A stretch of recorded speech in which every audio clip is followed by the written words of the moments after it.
Olá, saudações a todos. No vídeo de hoje eu vou falar para vocês sobre os pacientes hiperagudos, aqueles pacientes hiperálgicos que não melhoram com nada, tudo dói. Dói parado, dói em movimento, e esses pacientes muitas vezes nos procuram como um primeiro profissional de escolha para abordagem inicial. Quais os cuidados que nós devemos ter com esses pacientes e qual a conduta terapêutica mais pertinente para esses casos. Se esse tema interessa para você, não saia daí que eu vou explanar melhor sobre ele. Aproveito e faço um convite a todos vocês que ainda não são inscritos, que se inscrevam no canal, deixem seus comentários, as suas sugestões, compartilhe esse vídeo com aquele seu amigo fisioterapeuta que trabalha com ortopedia, e aqui no link de descrição desse vídeo vocês terão acesso a todas as minhas redes sociais. Sejam muito bem-vindos. Eu, como um profissional da área ortopédica, atuando há praticamente 20 anos na área da ortopedia, já recebi muitas e muitas vezes pacientes que chegaram travados na minha clínica. Pacientes que só de olhar para eles já urravam de dor, de tão agudo que esses pacientes se encontravam.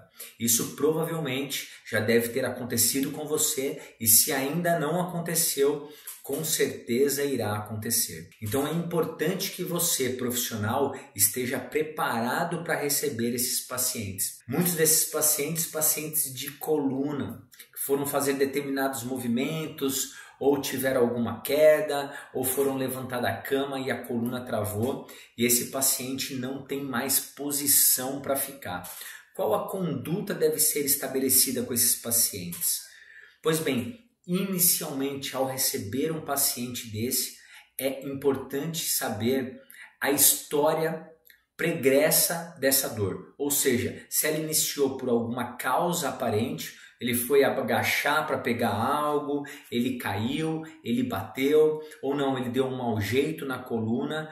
Por que surgiram esses sintomas? Claro que para se ter essa anamnese rápida com esse paciente, é interessante você saber qual a melhor posição para ele, ou melhor, a menos pior para esse paciente. Se é sentada, se é deitado, se de lado, se em pé.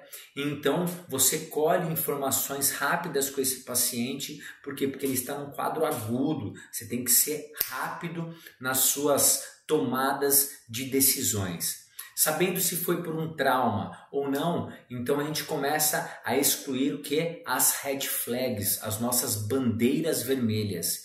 Isso é primordial para um atendimento destes pacientes. Se esse paciente ele sofreu alguma queda, ele teve algum trauma, esse paciente pode ter alguma fratura na região da coluna ou na região do membro, que ele está poliqueixoso, enfim, que ele está com essa hiperalgesia, com essa dor muito exacerbada. Então, é necessário que o profissional o fisioterapeuta encaminhe esse paciente para um manejo médico, para que o médico possa avaliar, solicitar uma radiografia ou algum exame que seja pertinente para se excluir ou evidenciar possíveis hipóteses de fratura ou não naquela região, naquele membro, e ser tomada a conduta necessária. Já se esse paciente não teve nenhum trauma prévio, é importante um exame neurológico realizado pelo profissional, pelo fisioterapeuta. Por exemplo, os pacientes de coluna, é importante saber se esse paciente ele tem alguma anestesia em cela na região, porque a anestesia em cela pode ser um sinal gravíssimo de compressão de raiz nervosa com indicação cirúrgica para esse paciente. Então esse paciente tem que ser indicado para o manejo médico de imediato, assim como sinais neurológicos relevantes. O paciente com uma queda abrupta, uma perda abrupta da força muscular naquele membro, uma anestesia daquele membro, enfim, é importante que esse profissional então encaminhe esse paciente para quê? Para que seja avaliado, para que tenha todo um manejo médico inicial e, se necessário, esse paciente retorna após a exclusão de hipóteses graves da coluna vertebral. Esse paciente, caso seja excluída as red flags e esse paciente seja encaixado então para um manejo com um fisioterapeuta inicialmente, nós temos algumas abordagens de imediato que podem trazer benefícios para esse paciente hiperagudo. A primeira abordagem seria uma de preferência direcional, ou seja, um conceito Mackenzie. Saber se esse paciente ele tem alguma preferência direcional, em flexão ou em extensão da coluna, que dê um manejo dessa dor desse paciente, que diminua ou, enfim, alivie os seus sintomas e melhore a sua mobilidade, o seu movimento. Caso esse paciente tenha, esta é a abordagem de imediato. Caso não tenha, nós podemos tentar com esse paciente de imediato técnicas de mobilização articular ou de manipulação articular, que podem ou não também ter aí relevância no manejo da dor desse paciente. Caso a gente obtenha sucesso, eu geralmente, pacientes que são mais agudos, eu jamais manipulo a região que está acometida, a região que está com uma dor aguda. Manipulo articulações adjacentes, articulações vizinhas, pois cientificamente nós temos dados que comprovam que nós temos bons resultados no manejo da dor, no alívio da dor desse nosso paciente. Caso mesmo assim, com a manipulação ou mobilização articular desse paciente, nós não consigamos com esse paciente diminuir os seus sintomas álgicos, nós vamos tentar então com esse paciente ainda como um último recurso a tração. A tração lombar, que pode trazer ou não um alívio para esse paciente. O que eu estou passando para vocês é o que é preconizado pelos guidelines. Ou seja, quais são as diretrizes iniciais para esses pacientes de quadro agudo que chegam para nós no nosso dia a dia. Se esse paciente responde com uma preferência direcional, se ele responder, é a primeira abordagem. Se não responder, eu vou para técnicas de mobilização articular ou técnicas manipulativas articulares. Aliviou a dor do meu paciente? Não, não aliviou, ela continua aguda, ou melhor, ela está até piorando. Então, nós partimos então para uma tração da articulação, para ver se ela promove algum alívio dos sintomas para esse paciente. Caso nem a tração ela seja favorável para esse paciente no intuito de diminuir a intensidade dos sintomas, nós vamos para um último recurso que nós chamamos de Active Rest, que é o quê? É um repouso desse paciente, é um repouso ativo, é um repouso relativo, ou seja, nós pedimos para esse paciente ir para casa e fazer o mínimo de atividade possível dentro das atividades que sejam toleráveis por ele. Então, para ele ir ao toalete, para ele fazer uma pequena atividade, para ele sair ali da cama, dar uma caminhadinha, caso ele se sinta bem caminhando ou caso ele se sinta bem sentado, ou seja, manter esse paciente num repouso ativo, em um repouso funcional, ou seja, fazer pequenas atividades do dia a dia que não piorem a dor desse paciente.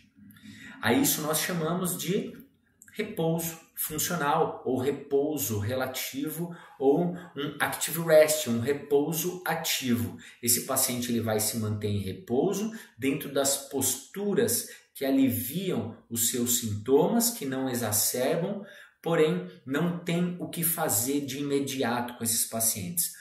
Não é o momento do profissional fisioterapeuta ficar mobilizando esse paciente, ficar tentando uma preferência direcional com esse paciente. Por quê? Porque tudo vai piorar esse paciente. Esse paciente ele está num quadro hiperagudo. Ele precisa agora de repouso e o tempo necessário para que essa dor dele vá diminuindo de intensidade. Um paciente, geralmente nesse quadro, uns 10 dias, 2 semanas, para essa dor começar a diminuir e então que nós possamos colocar a mão nesse paciente. Nesse período, poderiam ser feitas técnicas como acupuntura, eletrotermo, fototerapia, caso isso traga algum conforto para o paciente. Ok? Então eu achei interessante trazer esse tema aqui para vocês. Por quê? Porque muita gente pensa que o paciente chegou, eu tenho que fazer alguma coisa para melhorar o quadro dele. Mais importante que saber o que fazer é saber o que não fazer. Ou seja, é saber se realmente a abordagem terapêutica ela se faz necessária nesse momento ou se nesse momento o mais importante é eu indicar para esse paciente um active rest, né? Um repouso ativo, um repouso funcional, ou seja, para ele diminuir o nível de atividade, diminuir o grau de irritabilidade tecidual, para então, com o tempo, eu poder colocar a mão nesse paciente e aí sim obter resultados satisfatórios com o tratamento. Então, profissionais da área da fisioterapia ortopédica saibam que não necessariamente todo paciente que chega para nós a gente tem que ter uma conduta terapêutica. Como eu disse, uma conduta terapêutica ativa com esse paciente. Como eu disse, é muito importante, mais importante de saber o que fazer é saber o quando não fazer. Porque se a gente faz uma abordagem com esse paciente em um momento que não tem indicação, a gente pode ainda piorar ainda mais o quadro desse paciente. Então, inicialmente, ao receber um paciente com uma queixa de quadro agudo, muito agudo, um quadro hiperálgico, um paciente com uma dor aguda, nós vamos primeiro excluir as bandeiras vermelhas. Excluídas as bandeiras vermelhas, se necessário encaminhar para um médico para que tenha um manejo inicial. Não é necessário, foram excluídas as bandeiras vermelhas, nós vamos tentar então, com a preferência direcional, não deu certo técnicas de mobilização, manipulação no manejo dessa dor, não obtivemos sucesso, tração, também obtive sucesso com as trações, então eu vou indicar esse paciente para um repouso funcional, para um repouso ativo, ok? Então, que essa lição possa ficar para vocês, porque eu já passei por isso também, achando que eu poderia manejar a dor de qualquer paciente que um dia chegasse na minha clínica e com certeza alguns desses pacientes eu acabei agudizando a dor. Mas eu costumo dizer que nós aprendemos mais com os nossos erros do que com os nossos acertos. Então fica a dica para os meus colegas profissionais também, que muitas vezes mais importante do que fazer algo é saber quando não fazer e orientar um repouso para esse paciente, um repouso funcional nessa fase que se faz necessária por pelo menos uma semana, uns 10 dias para esse paciente, ok? Fica a dica aqui para vocês, aproveito e reitero o meu convite a todos que ainda não são inscritos, que se inscrevam aqui no canal, deixem seus comentários, as suas sugestões e aqui no link de descrição desse vídeo vocês terão acesso a todas as minhas redes sociais. Sejam muito bem-vindos. Forte abraço e saúde a todos!